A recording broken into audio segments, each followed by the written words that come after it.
the final and most important piece of your recruiting framework. This is the Recruit Me Athletic Scholarship Podcast, episode number 178.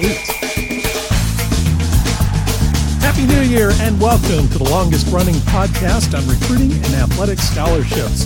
I'm Jon Fugler, your host, also an athletic scholarship coach and a dad of 2 scholarship athletes. I'm also the CEO of Recruit Me, a podcaster, author, and speaker. And our sponsor of this edition of the Athletic Scholarship Podcast is the Athletic Scholarship Playbook, a complete college recruiting roadmap for high school athletes and parents.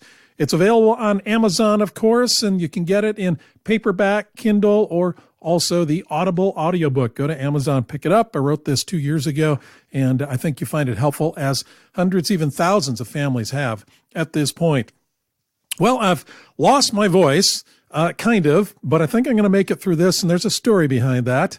Meanwhile, let me ask what you got for Christmas. I bet you there are a lot of footballs, basketballs, baseballs, and equipment that were given away this Christmas. Gift cards to sporting goods stores, gift cards to Amazon that have already been spent on new equipment and all of that. So, if we look better and we have better tools, we're going to play better, right? We're going to compete better. Well, at least we'll feel better about it, but it all comes from the inside, not from the outside. It's not the equipment you have. It's not the uniforms you wear and that type of thing. I mean, that helps a little bit, but man, we're about developing on the inside the talent that shows itself as a scholarship athlete. Well, for Christmas, I got the same thing LeBron James got this year on Christmas Day. Yeah. Disabling injury playing basketball. Yeah. He and I had basketball injury. He stormed the lane, went up and came crashing down. And I kind of just moved to the right a little bit, and I came crashing down. He hit the ground hard. I hit the ground hard. He really damaged his groin. So did I. I tore a groin muscle that was absolutely a killer. His was more dramatic than mine, I think. He was moving a lot faster.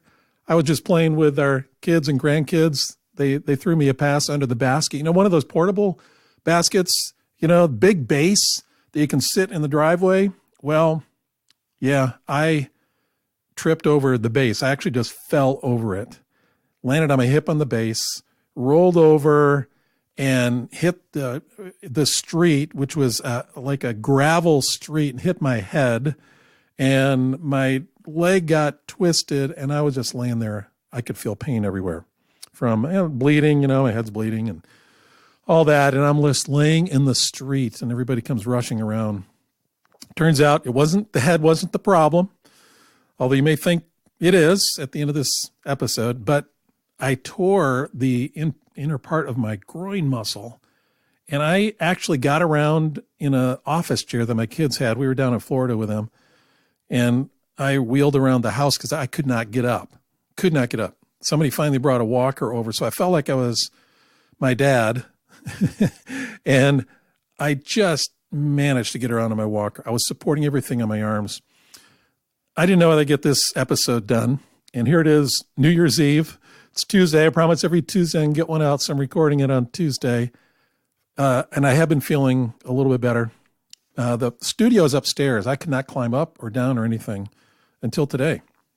So I went backwards up the stairs, and here I am in my studio seat, bringing you the last episode of 2019, first episode of 2020 of the Athletic Scholarship Podcast. Now, I don't know whether you care, but that's what happened. Oh, but I'm here. Anyway, I'm on some stuff that by the end of the day, I lose my voice. I'm okay in the morning, but I lose my voice. In this episode, we're talking about that last piece of your recruiting framework, the most important piece. And that piece is a plan of action. In the past few weeks, we've been going over, this is a full series that concludes today and send us into 2020. It's perfect. And we talked about the recruiting framework and why we need one. We talked about the fact that it keeps you inside the court or on the track. It helps you stay on course. It helps you stay accountable. We need accountability. It focuses you rather than you wandering off and just trying new things. It increases your intensity. Most importantly, it creates success. It protects you from wasting time and money, prevents you from failure. So that's what this framework does. I'm going to take a sip of water, and I'm not going to edit this. This is kind of live. Okay, there we go. I sound better? The recruiting framework, we talked about, one of the things you need to have is a vision or goals. That's the top piece of the framework. The bottom piece is talent. You can't get away from that. I mean, you got to be able to compete at the next level. So vision, goals at the top, talent at the bottom, at the base. If you don't have talent, everything's going to fall out the bottom. If you don't have vision and goals, you're not going to get upward. And then there's two lanes you want to run in between, the lines in these lanes. On the right side, last week, we talked about values. And this week, we're talking about plan of action. I encourage you to go back and listen to the previous episodes if you can. So your plan of action, it's good to have talent. It's good to have vision and goals, good to have values. But I tell you, coaches are not going to come running to you. You have got a plan of action to go after them. You got to do it. You got to have a plan of action to go after them. One important thing that I want to make here is that you have to have a written plan. I talked about this when we discussed vision and goals, that when they're written, when your goals are written, the success rate is exponential over just having them in your head or just talking about it. So you got to write things down. A pen and paper are your best friends in the whole recruiting process. I guarantee you that. You got to stay organized. You got to have a written plan.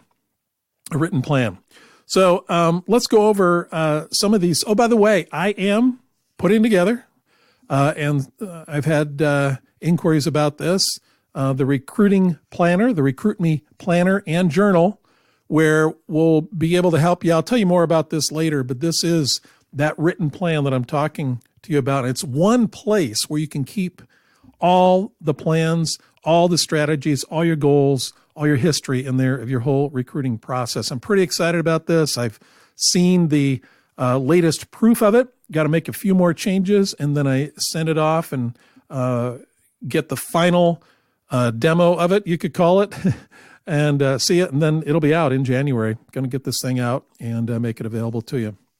Well, let's talk about what you need in this plan, okay?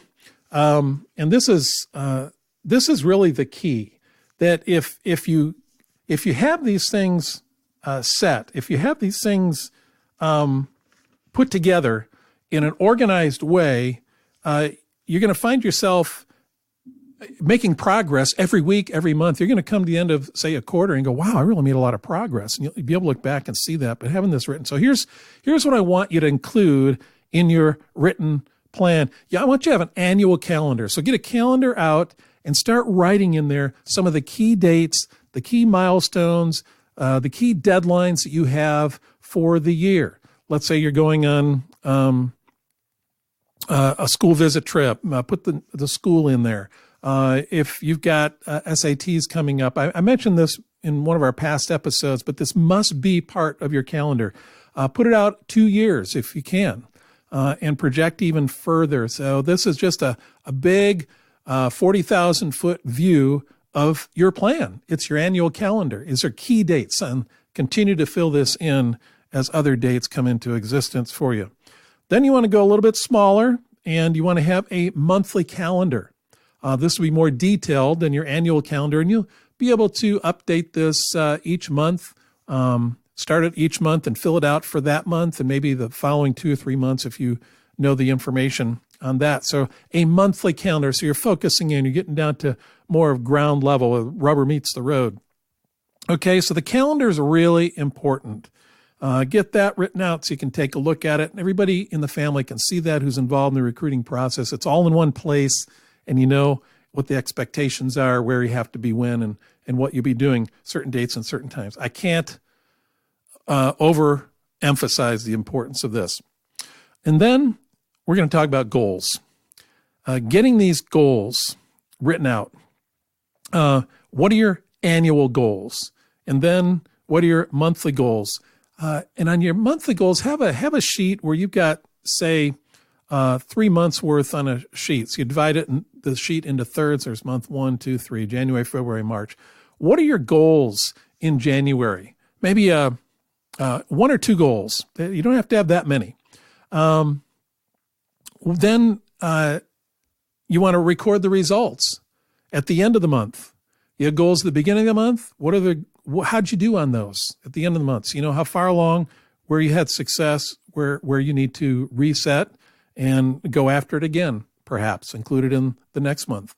I might even say you could have quarterly goals. You got annual goals, monthly goals, even quarterly goals. So you have a medium-sized picture. So you're shooting annually, pulling it back to quarterly, and then most importantly, pulling it back to monthly. That monthly cycle is really, really key here.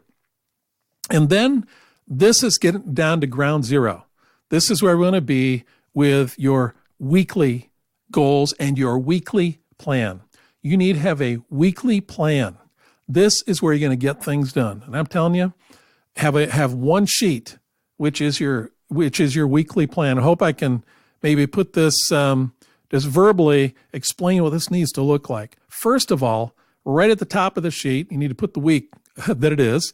And then what are 1 to 3 actions that you'll take this week to reach your monthly goals? What are 1 to 3 actions that you'll take to reach your monthly goals or your annual goals? Secondly, once you've done that, you can come back, look at it every day, act on those things, check them off as you've taken those actions, and then at the end of the week, just kind of look back and say, yeah, okay, here are the actions that I took, and record those. If you've had some success in taking action, it's like crossing that off the list. We love to do that. So cross that off the list. You took that action. You took that. It's accomplishment. It's progress. And then underneath that, record a success that you had that week. Whether it be in recruiting, whether it be in athletics, whether it be academics, what is a success you've had? Hopefully in the recruiting and scholarship area, but what is a success you've had that week? Doesn't have to be huge, but you need to know that you're a winner, and you're going to win at something almost every week. So record a success. Then underneath that, record a setback. Be realistic. You take a realistic view of this. Where did you not achieve where you wanted to? And again, that could be academic, athletic, and especially in the recruiting area. And then under that, and this is really important, you want to record something that you learned that week. What did you learn in the recruiting process that will set you forward, that will help you? And that what you learned could be anything from a conversation you had with a coach that you could have done better. It may be something that somebody taught you about your sport and competing. It may be something specific about recruiting that you learned that, man, this is great, and I need to continue to apply that. So something that you learned. And then finally, what are 1 to 3 actions that you'll take next week based on what you've done this week and what you know is ahead next week? So at the end of the week, you want to record a success, or actions that you've taken, a success, a setback, something that you've learned, and then 1 to 3 actions you'll take next week.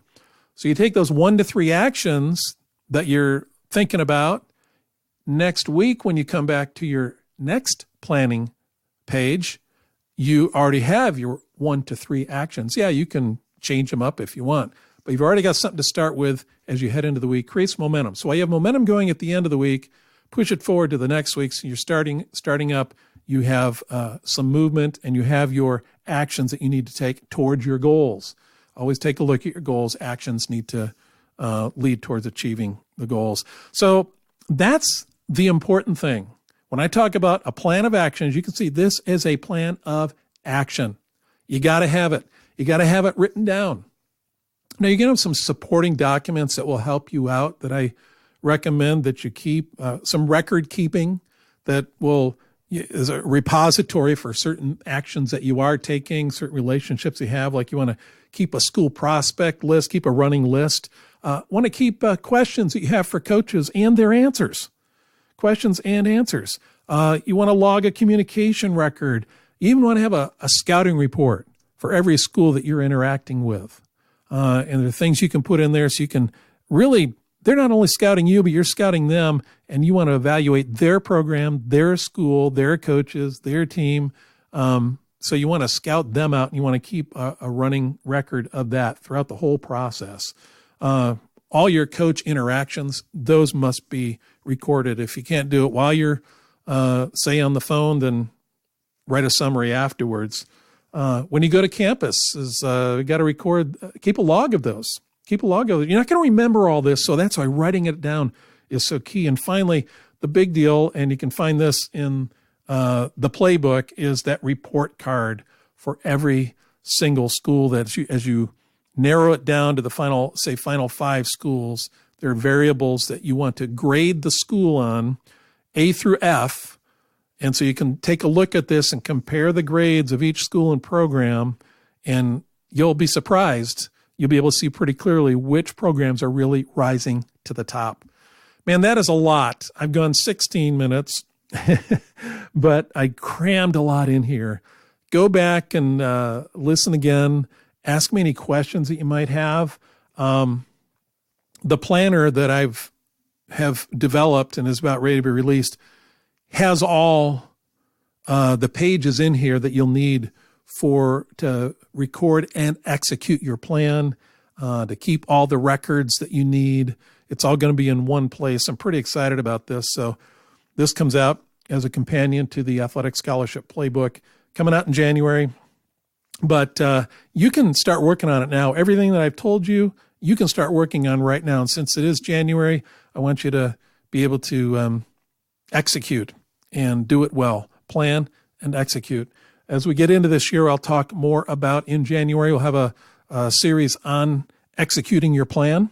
That's going to be key. And I'll take these areas that I've talked about and specifically talk about getting that plan recorded correctly and the best way possible, and then executing that plan, how to have that relationship between your plan and your actions. Something on paper isn't going to get the job done. It's what you do with what's on the paper. We're going to have a series on executing your plan. Well, that's it for now. I do wish you a happy new year. God bless you. I hope 2020 is good for you. You can be praying for me as I recover here, feeling much better today than I did even yesterday. And we got this episode in, and I'm glad I did. I've been thinking about this episode for a long time, and I really didn't want to miss recording it. So take care. Again, Happy New Year.